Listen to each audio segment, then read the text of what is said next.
Hi everyone, it's Sunday, October 30th, time for another HideNet Week in Review. I'm Vera Dordick. So we're starting with Europe again this week, where the trend is decidedly bearish. Editor Andrea Guallo says that falling prices aren't really the biggest problem. Demand is missing, and tanneries already have too much stock and can't find an outlet. So it looks like Europe's year-end perspectives are increasingly complicated.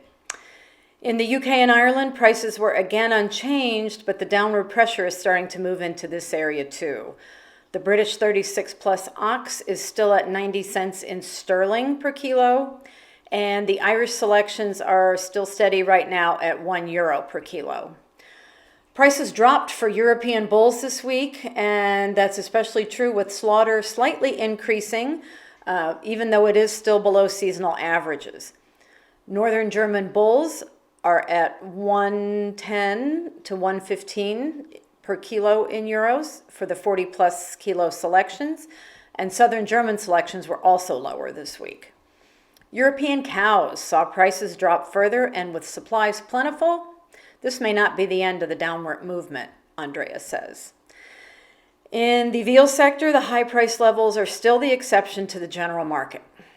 In his analysis, Andrea looks at what's going on with slaughter and at the stock in tanneries, as well as a more detailed discussion of leather goods. Turning to the U.S., it looks like prices were rather stable this week, with a slight improvement here and there, but no one is really expecting any bullish movements. Interest was decent, and in the end, sales were likely also fairly good, even though sellers had to work a little harder. Texas steers trading was again pretty limited. During the week, actually, the price was at a high of $29 for 62, 64-pound selection, although sales were also logged at $26. Cow sellers now say that the sector has stabilized in the past few weeks, and at these prices, they have enough demand to keep hides moving. Combined export sales for the week ending October 20th were 649,200. And combined shipments were actually surprisingly lower at 508,500. Estimated slaughter for the week was 668,000, down just 5,000 head from last week. From South America, editor Ronald Guiel reports that prices took a dive again, with both raw material and TR1 lower. Fresh hides slipped 9 cents per kilo to $1.32, and the reference price of TR1 dropped another 2 cents to 66 cents per square foot in dollars. Actually, the prices of most other Latin origins also declined this week.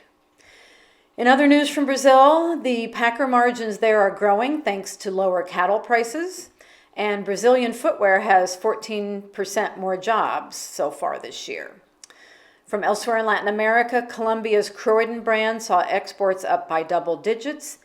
In Mexico, Anpic generated 73 million pesos in business, and in Paraguay, farmers are looking for leather traceability to counter some false claims that are being directed at Paraguay now. That is all we have for this week, and until next week, good night from HideNet.